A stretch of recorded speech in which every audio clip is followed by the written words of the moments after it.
Hi, welcome back to the podcast. So when I was going on my daily walk, you know how we don't get to go outside a lot now. I was listening to Kid Cudi's new album, and I was just looking at the cover of the album and how colorful it was, and how it was in time with the actual songs on the album, and it had me thinking about album covers in general. And so that's what I'm going to talk about with you today.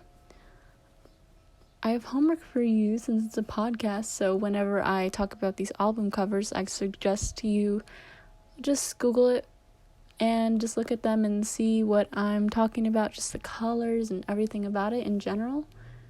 So the thing about Kid Cudi's album covers is I've seen is they're always so colorful.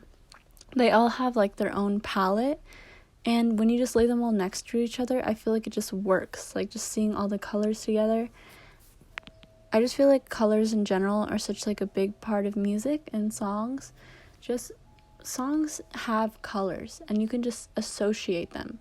For example, like fire is such a warm color, and that can also be such a warm feeling. So I always see that the color orange is like passionate and red.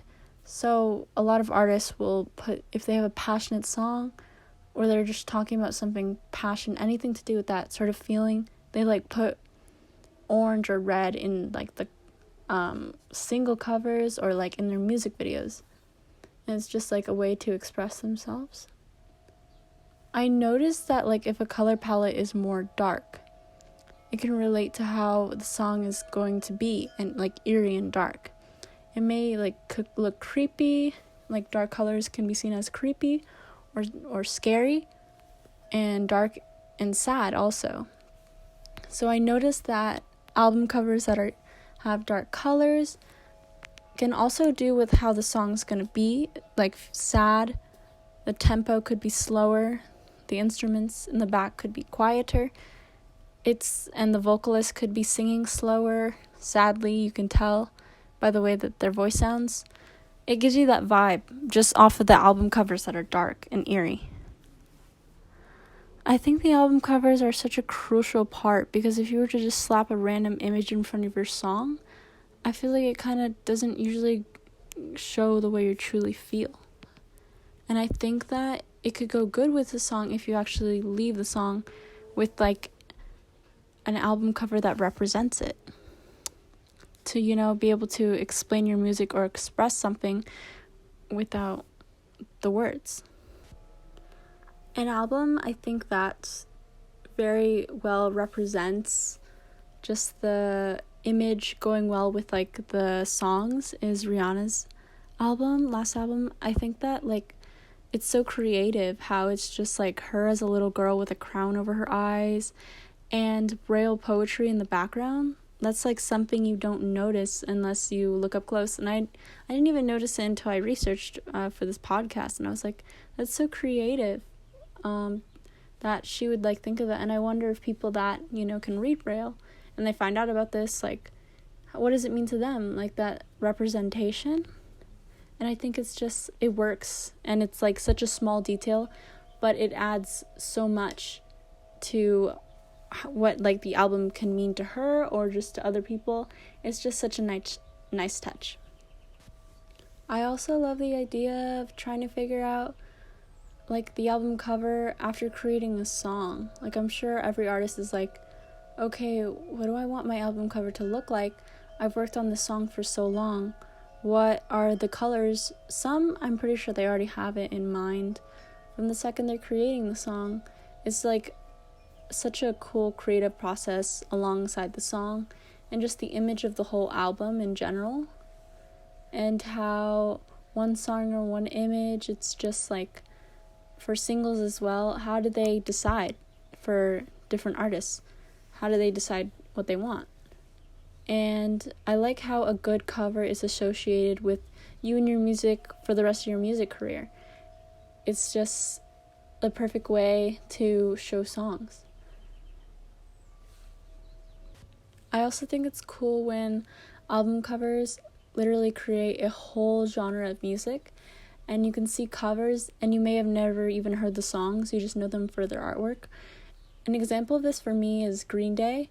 with the album with the heart and the hand. And I think it was so cool because I've seen that image, I remember when I was little, everywhere, and I haven't even heard the album, and I just knew the image. And then I later learned that it was the album, and I was like, that's such a different way for different people, their expression. I love the cover of Blonde by Frank Ocean. I think it's a cool concept, him in the shower and his eyes being covered.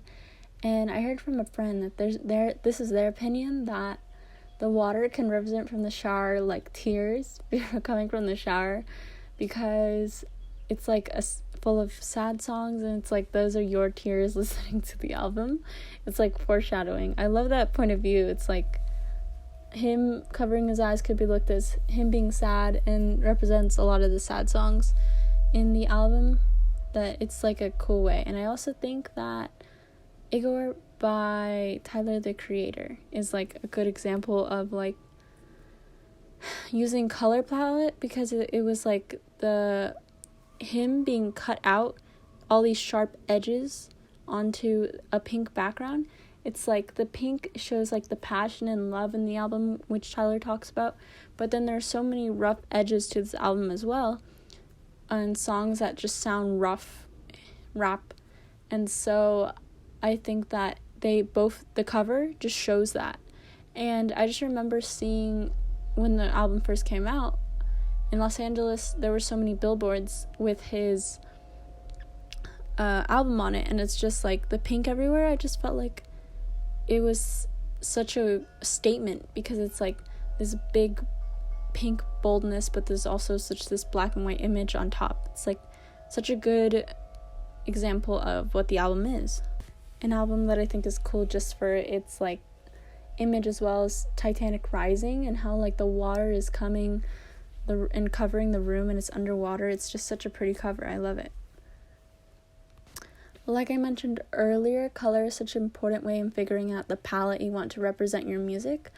A good example of this is Tame Impala. I think they have a good representing their music with color. I've seen like live streams of their shows, and like the visuals in the background. It has so much color, and it's so trippy, and I think it feels like you're in a trance, which I think represents their music as well. And I think they did a good job of making like trippy colors and like putting it alongside their trippy music, and it's like you're just tripped out seeing both the music and colors together. So I think they did a really good job of matching their colors and their music. When I was researching for this topic, I found out that in 2015, a lot of album covers together, if you look at them, they're just black, white, beige, like no color at all. And I think it's like represented like a Great Depression music at the time, and how like a lot of the songs were sad, and how their album covers just being black, white, beige, it like represents that. And I think that in 2016, a lot of the album covers changed to having color again. Just every album cover had lots of color, and it's changed from all being black and white to all having color again. I thought that was pretty interesting. When I look at the color red, I see warm. Like how we talked about fire earlier, I think that could be reflected in the song. An example of this is Beach House, Depression Cherry. Just those really deep red colors, I think, alongside the electric guitar that plays, I just feel like it's like warm. It feels like you're wrapped in a blanket. I think the colors and the song itself works. The shades of the colors and albums, they all have to do a big part, just colors and shades of colors. So like a deep blue can represent sadness, but if you have like a sky blue, that could represent a sunny day. One of my favorite albums, Controlled by SZA, like the deep greens of the palette cover and the green, it's just so earthy. I think alongside the songs themselves, it just feels like you can listen to this album in a forest. It just feels so lush. Like the way that the different mixing in the album works together, just all of it just gives lush. So what also I've talked about a little earlier is like the cohesiveness of album covers and their songs. I think in some cases, cohesiveness doesn't have to work. Like it can leave you with a surprise. I think the best example of this, in my opinion, is the Beatles. When they had their white album cover, just white, nothing but their name, even their name was white, you had to figure it out on your own. It was just leaving a blank statement to decide what you wanted it to be. I thought that was so interesting. It seems like it would be boring, just white, but it's like allowing you to have your opinion completely. Childish Gambino also did this recently with his recent album, and he also did kind of like, it was like a puzzle because all the songs just had numbers, and you had to figure it out on your own, and I thought that was so cool, like a different way of doing music, like a puzzle, you know? It reminds me of like Taylor Swift does the same thing. It's like a perfect way to represent your album as well, where you want people to figure out what you mean. When I see artists put themselves on the cover, like their face, I like it when you are able to put creativity into it. And I think that could do a lot with fashion, which is a different topic that we can talk about another day, and how fashion looks on albums and the colors they choose for their clothes. I think people that do a great job of this were there on the album: David Bowie, Janelle Monáe, Beyonce, and Billie Eilish. Lastly, I think some albums just look like art, but beyond the music behind it. It's just like, it's interesting how you can take an album cover and the photographs as well and the art. I also think that minimalist covers, which for me I'm not a huge fan of, but I see the art behind it, it's like a bold statement, but at the same time, I don't know if I can, it's hard for my head to wrap around how it's a bold statement if it's like just so minimal, but that's like the art of it, you know? It's your interpretation. And those are, a lot of people I know, their favorite album covers are just so minimal, and I think that's like an interesting way to design album covers as well. So that's it for our conversation today. I was wondering, for you, for album covers, what's your favorite album cover? And I am just thinking about, like, if I was to design my own album cover, that'd be so hard if I was to do it with the art designed by myself, because I'm not very good at art, but I also think it's like